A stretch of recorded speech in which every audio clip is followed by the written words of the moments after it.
कि अब ये बीजेपी और कांग्रेस के चक्कर में मत पड़ो। अब इस देश में अगर समस्या समाधान करना चाहते हो तो ये भारतीय विद्यार्थी और युवा नौजवानों को अपनी संगठित शक्ति का निर्माण करके इस देश में व्यवस्था परिवर्तन, इस देश के बहुजन नायक माननीय वामन मेश्राम साहब के नेतृत्व में वो ये व्यवस्था परिवर्तन का बिगुल छिड़ा है। उस बिगुल में आप लोगों को तन मन धन से हिस्सेदार बनना होगा। अगर आप अपना उद्धार चाहते हो, आप अपने आप को इस देश को अपने आप को इस देश में वास्तव में देश को भी विश्व गुरु बनाना चाहते हो, एक रास्ता केवल वो भी माननीय वामन मेश्राम साहब के नेतृत्व में जो छेड़ा गया है इस देश में जन आंदोलन की क्रांति का बिगुल, उस बिगुल की तैयारी करोगे। भारतीय विद्यार्थी मोर्चा के माध्यम से शिक्षा बचाओ और बेरोजगार नीति के विरोध में जो बेरोजगारी है इस देश में, निजीकरण है, इन मुद्दों के विरोध में ये जो माहौल क्रिएट किया गया, ये माहौल क्रिएट करने का काम हम लोगों ने 6 महीने से इस पर निरंतर काम किया और इसको देश भर में जो भारतीय विद्यार्थी मोर्चा के माध्यम से जो मुद्दा बनाया गया, आज ये मुद्दा राष्ट्रव्यापी मुद्दा बन चुका है। अब तक निजीकरण के मुद्दे पर कोई भी विद्यार्थी बोलने को तैयार नहीं था। अब तक शिक्षा के विरोध में जो नीतियां बनाई गई है, न्यू एजुकेशन पॉलिसी जो इस देश में लाई गई है, जो बहुजन समाज के विरोध की पॉलिसी है, इसके विरोध में राष्ट्रव्यापी स्तर पर किसी भी संगठन ने नहीं किया। आज भारतीय विद्यार्थी मोर्चा के द्वारा देश भर में ये पहुंच चुका। साथियों, हम लोगों ने ये मुद्दा जब बनाया तो देश भर में बहुत सारे युवा विद्यार्थियों ने हमें समर्थन दिया और उनका भी आभार और अभिनंदन है। साथियों, इस देश की बेरोजगारी की हालत इतनी बढ़ चुकी है कि भारत सरकार की ही रिपोर्ट कहती है कि इस देश में एनसीआरबी की रिपोर्ट कह रही है, मेरे घर की रिपोर्ट नहीं कह रही है। ये प्रशासन के लोग जब हम अपनी मांग संविधान के दायरे में रखना चाहते हैं तो हमें धौंस दिखाते हैं, मगर इन्हीं के रिकॉर्ड कहते हैं कि इस देश में बेरोजगारी के कारण हर रोज 35 नौजवान मरने को तैयार, आत्महत्या करने को मजबूर हो रहा। और यह आत्महत्या करने का जो नौजवान मजबूर हो रहा है, इसका कारण क्या है? इसका कारण यह है इस देश की जो सरकार है, ये जो निकम्मी सरकार है, जो आरएसएस हाफ चड्डों की बनी हुई सरकार है, ये हाफ चड्डों की पैदाइश सरकारों ने हमारे छात्र नौजवानों का भविष्य गर्त में डालने का योजना बनाया। और ये गर्त में ही नहीं डाला, योजनाबद्ध तरीके से काम चल रहा है।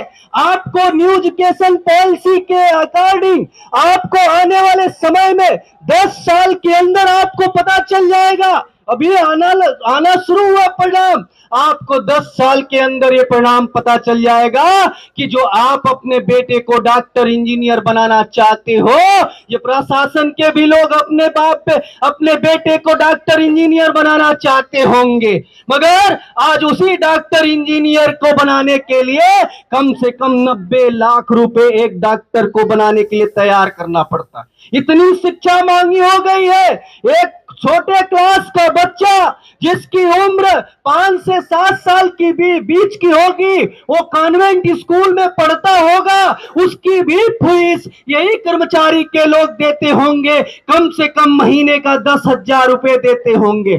और जो फीस दे रहे हैं वो कॉन्वेंट स्कूल में जो दे रहे हैं, ये आपकी ही कमाई का जा रहा है। इसलिए साथियों, ये केवल भारतीय विद्यार्थी मोर्चा की लड़ाई नहीं है, ये प्रशासन के भी साथियों से कह देना चाहता हूं। बार बार आपने हमें धमकी भी दिया कि हम FIR कर देंगे, हम आपको अरेस्ट कर देंगे, और क्या क्या आपने कहा। लेकिन ये भारतीय विद्यार्थी मोर्चा के वो नौजवान है कि एक बार आपके सामने मैंने कहा कि सभी को बैठ जाना चाहिए, तो अनुशासन में रह करके बैठ गए। आपसे ज्यादा ये कैडर बेस्ड ऑर्गेनाइजेशन के लोग हैं और ये इतिहास है, आज से भी नोट कर लिया जाए, के सभी संस्थानों को नोट कर ले कि भारतीय विद्यार्थी मोर्चा कोई भी ये ऑर्गेनाइजेशन दूसरे आंदोलन के साथ अटैच नहीं होना चाहिए। आप दूसरे आंदोलन के साथ इस ऑर्गेनाइजेशन को अटैच करना चाहते थे, ये अटैच होने वाला नहीं है। ये अटैक संविधान के दायरे में करने वाले लोग, संविधान के 90 आर्टिकल 19 के दायरे में करने वाले लोग हैं। इसलिए हमें अपने नौजवानों से भी ये अपील करना चाहते हैं। अभी आपकी समस्या बेरोजगारी इतनी हालात में पहुंचा दी गई कि ये जो भुखमरी है, ये भुखमरी आपके घर तक भी पहुंच सकती है। आपके घर में भी आपका भाई बंधु आत्महत्या का शिकार हो सकता है। अब आपने अगर ये आत्महत्या का शिकार रोकना चाहते हो तो आपके सामने मात्र एक ही विकल्प है कि यहां से जाने के बाद घर मत बैठना। यहां से जाने के बाद अपने ब्लॉक पर, अपने न्याय पंचायत पर, हर यूनिवर्सिटी, हर महाविद्यालय में ये झंडा गाड़ देना, पटाखा फहरा देना झंडे का। और आज से ये बात ऐलान की जाती है कि अब हम 2026 में, अब तक हम 25 में यूनिवर्सिटीज में नहीं हस्तक्षेप करते थे, मगर आज से ये इस कार्यक्रम के माध्यम से ऐलानिया कह रहे हैं, हम अपने विद्यार्थियों से भी कह रहे हैं कि यहां से जाने के बाद आप सभी साथियों ज्यादा से ज्यादा संगठन का निर्माण अपने विश्वविद्यालय महाविद्यालय में शुरू कर दो और हर स्तर पर शुरू कर दो। अगर ये लड़ाई जीतना चाहते हो तो आपको इस लड़ाई जीतने के लिए संगठित शक्ति जरूर निर्माण करनी पड़ेगी और खास तौर पर विद्यार्थियों को अपना निर्माण करना होगा। साथियों, ये बात हम लोगों को समझने की जरूरत है। इसी मैदान में कुछ दिन पहले पेपर लीक, एसएससी के पेपर लीक को लेकर के कुछ टीचर्स बंधु के माध्यम से आंदोलन हुआ और वहां पर बहुत सारे अनियमितता और लाठी चार्ज इस प्रशासन के लोगों के द्वारा किया गया। उसकी हम भर्त्सना करते हैं, मगर इस बात का भी करते हैं जो असंवैधानिक तरीके से जो उन्होंने ये कोशिश की, वो भी इसके जिम्मेदार है। तो साथियों, इस देश में 65 पेपर अब तक लीक हुए और उस 65 पेपर में मात्र 5 साल के अंदर 65 पेपर लीक हुआ और 65 पेपर में से 45 पेपर जो लीक हुए हैं वो केवल सरकारी भर्ती के पेपर हैं। हर पेपर जो आपसे बच्चों को भरवाया जाता है उसका शुल्क कम से कम 100 रुपए से लेकर के उसका शुल्क 4000 तक सरकारें लेती है ना।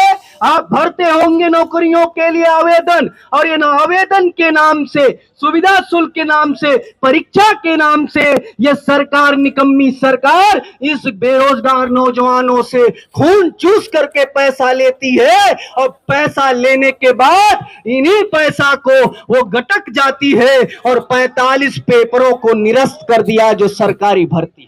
एक पेपर अगर हो, एक पेपर में अगर सामान्य रूप से 1 करोड़ लोग आवेदक होते हैं और 100 रुपए भी अगर जाता है प्रति व्यक्ति, तो आप सोचो कितने करोड़ रुपए भारत सरकार के खदान में जाता है, भारत सरकार के पास जाता है। यानी आपको लूटने का काम कर रही है, आपको नौकरी देने के नाम से आपको लूट का काम सरकार कर रही है। इसका भी बंदोबस्त हमें करना होगा और इस मंच के माध्यम से मैं सरकार के लोगों से और राष्ट्रपति को आज ज्ञापन भी हम देंगे और इस ज्ञापन में हमने ये बात कहा है कि हमारे विद्यार्थियों का ये जो फीस वसूली की जा रही है, जो शुल्क वसूला जा रहा है नाजायज तरीके से, उस शुल्क को खत्म किया जाना चाहिए। निःशुल्क विद्यार्थियों को फॉर्म भरने का, आवेदन भरने का अधिकार होना चाहिए।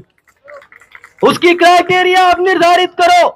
आप सोच सकते हो अभी एक परीक्षा फॉर्म केवल 1000 पोस्टिंग आती है, उसके आवेदक 1 करोड़ है और निकम्मी सरकार कह रही है कि हाँ अब हमने बेरोजगारी समाप्त कर दी है, बेरोजगारी समाप्त कर दी है।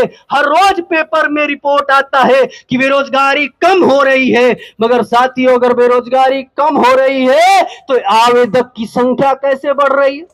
एक पेपर 1000 पोस्ट पर करोड़ों लोग आवेदक कैसे आ रहे हैं?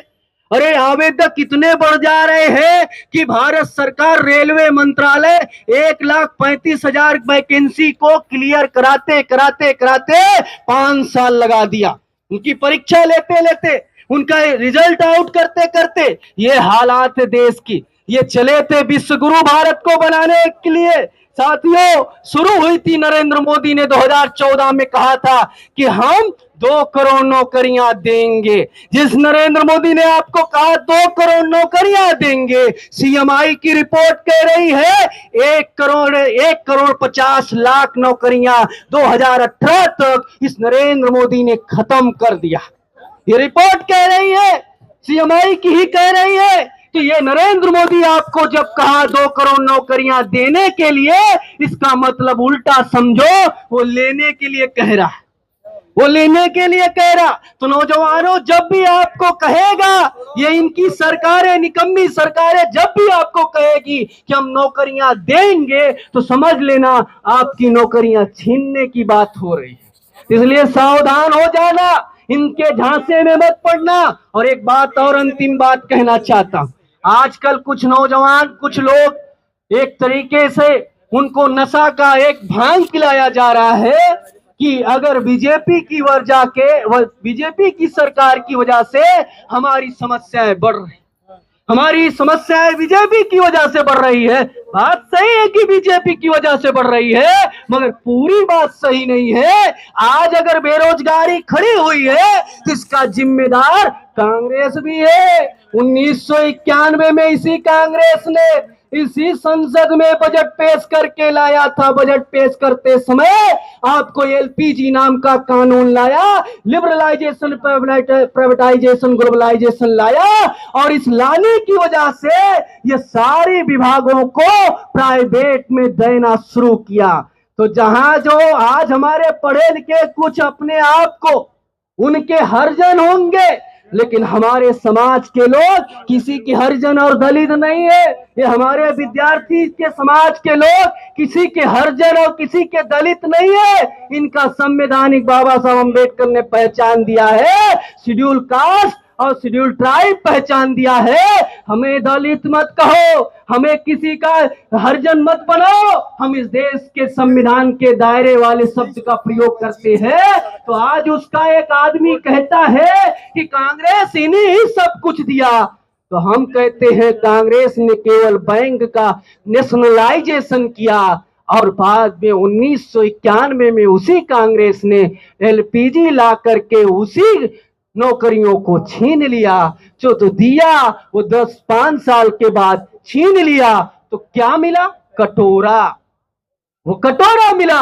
तो ये जो बीजेपी कर रही है, नया काम नहीं कर रही है। जो कांग्रेस ने की वही बीजेपी कर रही है। तो साथियों, हम नौजवानों के बात समझने की जरूरत है कि अब ये बीजेपी और कांग्रेस के चक्कर में मत पड़ो। अब इस देश में अगर समस्या समाधान करना चाहते हो तो ये भारतीय विद्यार्थी और युवा नौजवानों को अपने संगठित शक्ति का निर्माण करके इस देश में व्यवस्था परिवर्तन, इस देश के बहुजन नायक माननीय वामन मेश्राम साहब के नेतृत्व में जो ये व्यवस्था परिवर्तन का बिगुल छिड़ा है, उस बिगुल में आप लोगों को तन मन धन से हिस्सेदार बनना होगा।